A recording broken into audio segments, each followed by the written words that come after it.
Section 1. The paper, the schoolhouse, the gate. Power on trial. It's 1803 in America. Imagine a piece of paper, probably smelling a bit like old books and serious wigs. This paper, held in a judge's hand, is about to become a quiet bombshell. The case is called Marbury versus Madison. It sounds like a stuffy old law thing, and it is, but it's also the origin story for a superhero power. A judge, for the first time in a big way, declared that the courts could tell the government, "Nope, you can't do that." It breaks the main rules. That single decision, written on that simple paper, fundamentally shifted who gets the final say, creating a check on raw political power that echoes to this very day. Fast forward to 1954. The scene is a schoolhouse, but the air is thick with tension, not chalk dust. Brave children and their even braver parents are walking past angry crowds. This is Brown vs. Board of Education. The highest court in the land looked at the American rulebook, the Constitution, and said that separating children in schools based on their race was fundamentally unfair. It declared that separate but equal was a lie. This wasn't just about classrooms. It was about using the Constitution as a tool to dismantle a system of injustice, to pry open doors that had been slammed shut for generations, and to affirm the dignity of every single citizen. Now let's jump to post-apartheid South Africa. The shadow of a brutal regime is still long, but a new constitution shines with promise. The government passes a law that dramatically cuts access to life-saving healthcare for vulnerable people. But then, a group of activists takes the government to court. They stand before the new constitutional court, not with weapons, but with the words of their constitution. Section 2. What's the big idea? Constitutionalism in plain English. So what is this mouthful of a word, constitutionalism? At its heart, it's a surprisingly simple and beautiful idea. It's the belief that those who run the country shouldn't be able to just make up rules as they go. Imagine a game where the other team's captain can change the rules whenever they're about to lose. Chaos. You'd quit. Constitutionalism says the government has to follow pre-agreed rules. The president, the police, the lawmakers, everyone. Those rules are written down in a special document, the Constitution. It's the government's boss, a leash on power. People, even with good intentions, can get carried away when in charge. Power is intoxicating. It makes you think you know best, that rules are for other people, that your goals justify any means. Constitutionalism is the sober friend saying, "Whoa, remember what we agreed." It creates a framework that limits the state.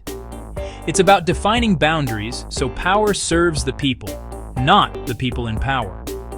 The rules do two things. First, protect basic rights, freedom of speech without fear of jail, equal treatment, a fair trial. These are the "you can't touch this" parts. Second, organize government. Who makes laws? Who enforces laws? Who interprets laws? So no one can hoard power. It creates clarity and predictability. When rules apply to everyone, from the poorest citizen to the most powerful leader, society is more stable and fair. Section 3. The first rule of Fight Club. The rule of law. The first and most important principle of constitutionalism is the rule of law. It sounds fancy, but it just means that the law is king, not a person, not a president, not a prime minister. The law itself is the ultimate boss. This means that every single person, no matter how rich and powerful, is subject to the same set of laws. If a president commits a crime, they are held accountable just like anyone else. There are no special passes, no get-out-of-jail-free cards for the elite. The law is a neutral referee, applies the same standards to everyone, creating a level playing field for all. Let's take a U.S. example. In the 1970s, President Richard Nixon tried to argue he was essentially above the law and didn't have to hand over incriminating tapes related to the Watergate scandal. He claimed executive privilege, The Supreme Court, in a landmark decision, unanimously said, nah. They ruled that not even the President of the United States is above the law's demand for evidence in a criminal investigation.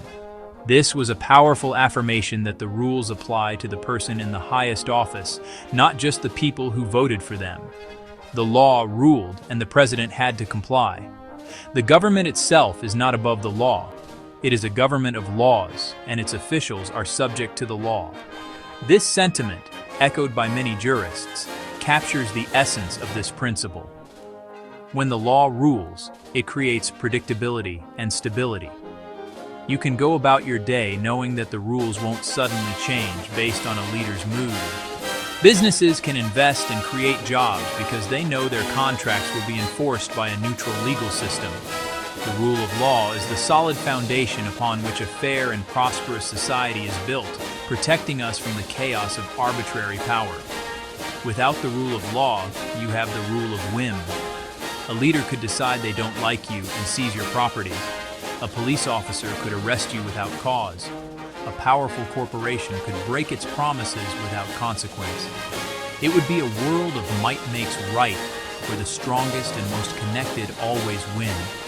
The rule of law is our collective agreement to reject that world. It's a promise we make to each other that we will all play by the same rulebook, ensuring that justice is blind and power is accountable to something greater than itself. Section 4. Don't put all your eggs in one basket. The separation of powers. Now for the next big idea, the separation of powers. This is basically the political version of don't put all your eggs in one basket. The architects of modern democracies were deeply suspicious of concentrated power.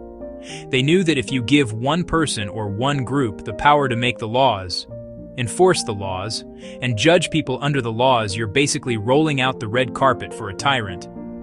So they split the job of governing into 3 different branches, each with its own distinct role. It's like a group project, assign different tasks so no one person takes over. Typically, you have 3 branches. First, the legislature makes the laws. Think Congress in the US or Parliament in the UK rule writers. Second, the executive implements and enforces laws. The president or prime minister and government agencies, rule doers. Third, the judiciary, courts and judges who interpret laws and resolve disputes. Rule referees. Each branch is independent, with its own authority, so they can keep an eye on each other. This creates checks and balances. It's a game of rock, paper, scissors for government. Legislature passes a law, executive can veto it. Rock smashes scissors. Legislature can override the veto with enough votes. Paper covers rock. Judiciary can declare the law unconstitutional and throw it out. Scissors cuts paper. Example: India. India, robust parliamentary system and a strong, independent judiciary. The Indian Supreme Court has struck down laws passed by Parliament and signed by the executive because they violated the Constitution's fundamental structure. This has happened even when the ruling party had a massive majority in Parliament. That's separation of powers in action. No matter how popular a government is, the judiciary can stand up and say, "You have overstepped your authority." It's a built-in safety mechanism against the tyranny of the majority. So, we've split the power up. But what happens when there's a disagreement? What if the legislature passes a law that tramples people's rights? Who gets to blow the whistle and call a foul? That's where judicial review comes in. Judicial review is the authority of the courts, especially the highest court in the land, to examine actions of the legislative branch, to examine actions of the executive branch, and determine whether those actions violate the Constitution. If they do, the court can declare the action null and void. Think of a supreme referee who can overturn a bad call. The classic American case was Marbury v. Madison in 1803. Chief Justice John Marshall established the Supreme Court had the final say on constitutional meaning. It is emphatically the province and duty of the judicial department to say what the law is. That decision transformed the judiciary into a co-equal branch, a guardian of the Constitution. It gave courts the teeth to protect the rulebook. Judicial review protects minorities and unpopular groups. Majorities can get carried away. They may pass laws oppressive or unfair. Judicial review acts as a brake. It lets courts defend rights even when it's unpopular. In 2019, the UK Supreme Court ruled unanimously the suspension of Parliament was unlawful, forcing Parliament to reopen. A stunning display of judicial review in a country with a flexible constitution.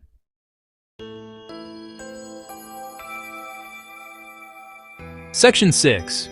Your personal force field. The protection of rights. A constitution is more than just a blueprint for how the government machine should run. It's also a declaration of our humanity. It carves out a sacred space for individual freedom and dignity that the government is not allowed to enter. This is the protection of rights. Often listed in a Bill of Rights or similar charter, a personal force field around each citizen. Freedom of speech, freedom of religion, right to privacy, right to be treated equally before the law. These aren't gifts from the government. They are inherent rights the government must respect. Our primary defense against state overreach. You can criticize your leaders without fear of arrest. Practice your faith or no faith at all without persecution. Be secure in your home without the police barging in for no reason. As Justice Hugo Black said, the very purpose of a Bill of Rights was to withdraw certain subjects from the vicissitudes of political controversy, to place them beyond the reach of majorities and officials, and to establish them as legal principles to be applied by the courts. Our most basic rights are not up for a vote. South African example, post-apartheid constitution celebrated for socio-economic rights, including housing, food, water, healthcare. When the government failed to provide medication to prevent mother-to-child transmission of HIV, activists took the government to court. The Constitutional Court ruled the policy irrational and a violation of the right to access healthcare services. The ruling forced a policy change and saved countless lives. Rights on paper became real protections when citizens and an independent court enforced them. Protecting rights is a constant struggle.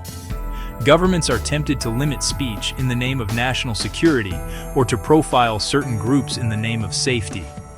Constitutional protections are a baseline standard that must be met. They empower people to say, "You cannot do this to me. I have a right." They ensure dignity isn't sacrificed for state convenience and that the weakest among us have a shield against the strongest. Section 7. Drawing the line. Limits on government power. Beyond protecting specific rights, constitutionalism is fundamentally about setting clear limits on what the government can and cannot do. It's about drawing a line in the sand. Think of it like a job description for the government. It says, okay, you are allowed to collect taxes for public services, you can build roads, and you can manage a national defense. But you cannot seize private property without fair compensation. You cannot hold someone in jail indefinitely without a trial, and you cannot cancel an election just because you think you might lose. These limits are the fences that keep the government within its designated pasture.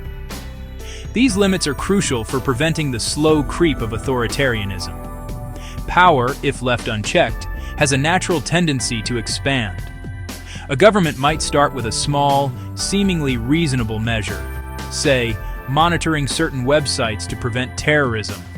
But without firm constitutional limits, that could easily expand into monitoring all websites, then all private emails, and then suddenly you're living in a surveillance state.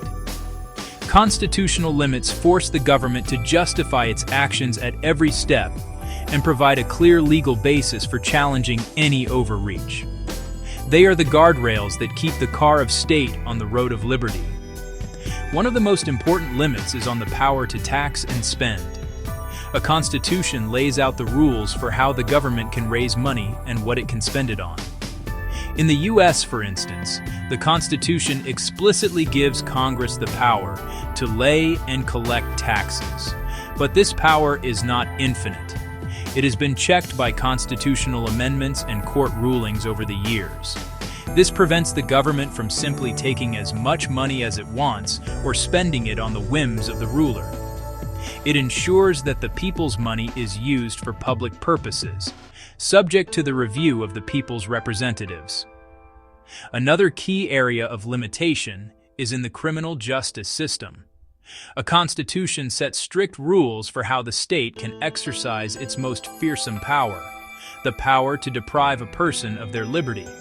It guarantees things like the right to a lawyer, the right to remain silent, and protection against unreasonable searches and seizures. These limits are not there to help criminals get away with crimes. They are there to protect all of us from the possibility of a mistake or abuse of power by the state. They ensure that the process of justice is fair and reliable, because an innocent person wrongly convicted is one of the greatest failures of a legal system. Section 8. A delicate dance. How these ideas work together. Rule of law, separation of powers, judicial review, rights, limits. Section 9. The promise we keep. Why this all matters. So, after all this talk of rules, branches, Latin-named court cases, what's the bottom line? Why should you, a busy person with a life to live, care about constitutionalism? You should care because a constitution is, at its core, a promise. It's a promise that the powerful make to the powerless. It's a promise that we as a society make to each other. It's a promise of fairness. It's a promise of safety. It's a promise of freedom. It's a promise that your life, it's a promise that your liberty, it's a promise that your dignity matter and will be protected, not by the shifting moods of a ruler, but by the steady force of the law. When these rules work, people can build their lives with confidence. You can start a business, speak your mind, worship as you choose, love who you love, all with the security that the ground won't suddenly shift beneath your feet.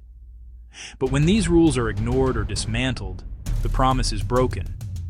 Ultimately, constitutionalism is not a spectator sport. Keeping that square open, keeping that conversation going, keeping that promise alive is our collective responsibility. Let's care for the fence that keeps our garden safe, because the freedom and fairness that grow within it are precious and fragile.